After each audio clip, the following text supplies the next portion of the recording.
Hi, and welcome to Kay Let's Talk, the podcast where we break down storytelling across books, television, and film with a special love for book to screen adaptations. Here, we talk about craft, character arcs, structure, dialogue, visual language, and the creative choices that shape how a story lands. If you like thoughtful conversational deep dives into the stories you can't stop thinking about, you're in the right place. Let's talk. Hello, everyone, and welcome back to the podcast. I am looking forward to this conversation this week because I got this great question and I thought I would do sort of a one-off answer to it because I had a lot of commentary surrounding this question. And I figured it would end up being a good length of time for a single Q&A question response this week on the podcast. So that's what we're going to do today. And thank you to the listener who submitted this question. I thought it was really great.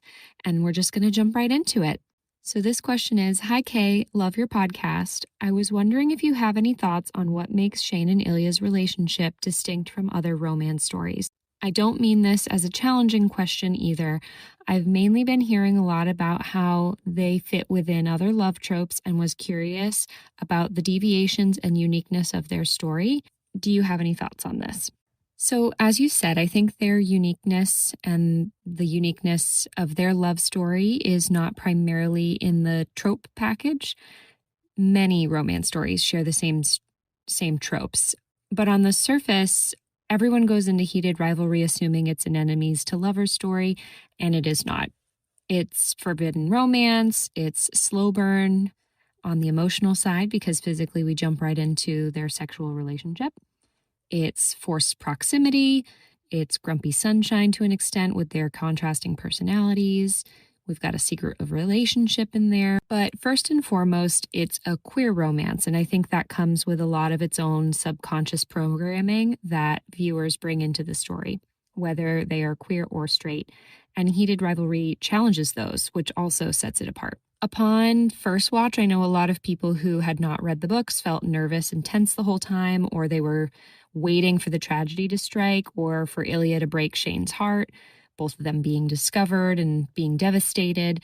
And in large part, I think that the rewatchability of the show is because of their chemistry, of course, but it also comes from knowing that there is a happy ending and that the moments of joy that we do see sprinkled in throughout the show are genuine and are not going to be negated by the end of the story. We, as viewers, have the knowledge that they will be okay and that they will get their happy ending. And as I said, that fear or nervousness that people felt while watching the show for the first time is in large part the result of decades of conditioning through queer representation in film and television.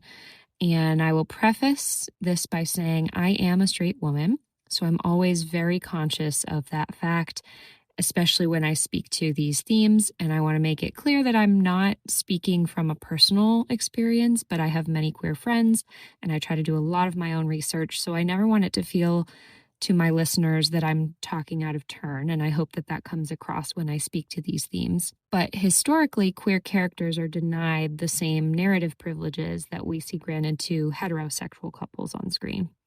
Those characters' stories often would end in death or violence or pain or loneliness. And even though very recently we have started to see that representation improve on screen, a lot of people still carry those expectations with them while watching.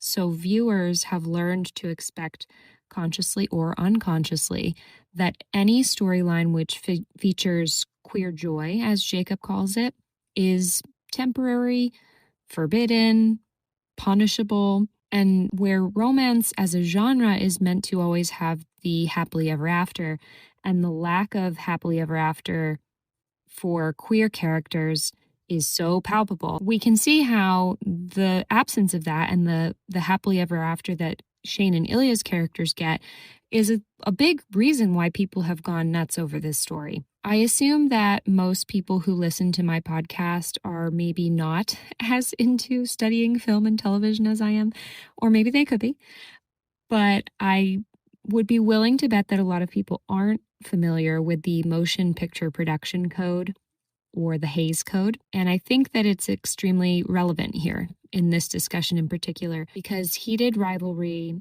is a great barometer of the after effects of the Hays Code, which I think is another piece of the puzzle that separates it from other romance stories. The Hays Code is not in practice anymore, but its cultural impact was huge, and it's still very much embedded into the storytelling conventions and shapes the collective consciousness of viewers, even without them realizing it, which I think is fascinating. So for backstory, the Motion Picture Production Code was a set of censorship guidelines that governed American films from the 1930s until the late 1960s.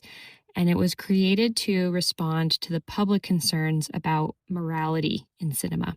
So this code established stricter rules around what could and could not be shown on screen for the public. When it was put together, it either outright prohibited or heavily restricted portrayals of things like sexuality, crime, drug use, and any subjects that were considered morally questionable at that time. This whole code was based on the belief that films should, quote, uphold the moral standards of the general public, and that audiences should not be encouraged to sympathize with any of the behaviors that were deemed as immoral. So that meant if a character on screen engaged in any of the prohibited behaviors, they were written in a way that the audience would see them face punishment or negative consequences for their actions. So naturally, one of the code's most significant impacts was on the representation of LGBTQ plus characters and that community. Homosexuality could not be openly depicted on screen, which meant that any leading queer characters were either erased entirely, or they were hidden, buried under subtext, or they were portrayed with very coded stereotypes. And when queer-coded characters did appear in stories, they were often purposefully not given happy endings, and their characters were framed negatively. And so even after the use of the Hays Code ended in 1968 and was replaced by the modern rating system that we have today, you can understand how its influence is still felt. And in a show like Heated Rivalry, we also got to see it in a lot of the fan reactions. The important thing to remember is that this code shaped Hollywood storytelling for decades, and Hollywood films were shown all around the world. And art informs culture. Art imitates life. And in the narrative sense, it taught audiences what to expect in traditional storytelling too. So after generations of stories in which queer love was associated with tragedy, many viewers have internalized associations with queer stories and characters and depictions. I think the show's best example of this is when David discovers Shane and Ilya together at the cottage in the series finale. I remember when it aired, so many viewers saw David's shadow and immediately assumed that something bad was about to happen in the last 15 minutes of the show, following one of the most beautiful love confession scenes I've ever watched. A lot of the response on social media was people angrily saying things like, I thought this wasn't that kind of show, because that impending doom and looming tragedy is the narrative pattern audiences have been trained to expect. So seeing this reaction amongst the viewers and the fans who had fallen in love with these characters and their love story for weeks shows us just how powerfully those older storytelling patterns continue to shape audience expectations in 2025 and now 2026, because that feeling of panic that so many people felt was not necessarily supported by the tone of the series itself. There was no dooming and glooming written into this script, and instead the audience was responding to a cultural script about what happens to queer characters on screen when they're discovered, and when the show deviated from that, everyone instantly felt lighter for it, which is probably why the story is so easy to rewatch, or as the fans have called it, reheating. Because after you watch the story through for the first time, and you already know that Shane and Ilya get their moment to ride off into the sunset, and that their love is not going to be punished by the first people who learn of it, that joy that we saw represented all through the series is sincere, and you want to rewatch it and consume it because you know what you're getting. Also, in this story in particular, the relationship between Shane and Ilya refuses to position the queer love as the source of tragedy in the story. It doesn't ignore the realities of being queer in professional sports because the obstacles and the stakes for both of them are very real and the secrecy is real.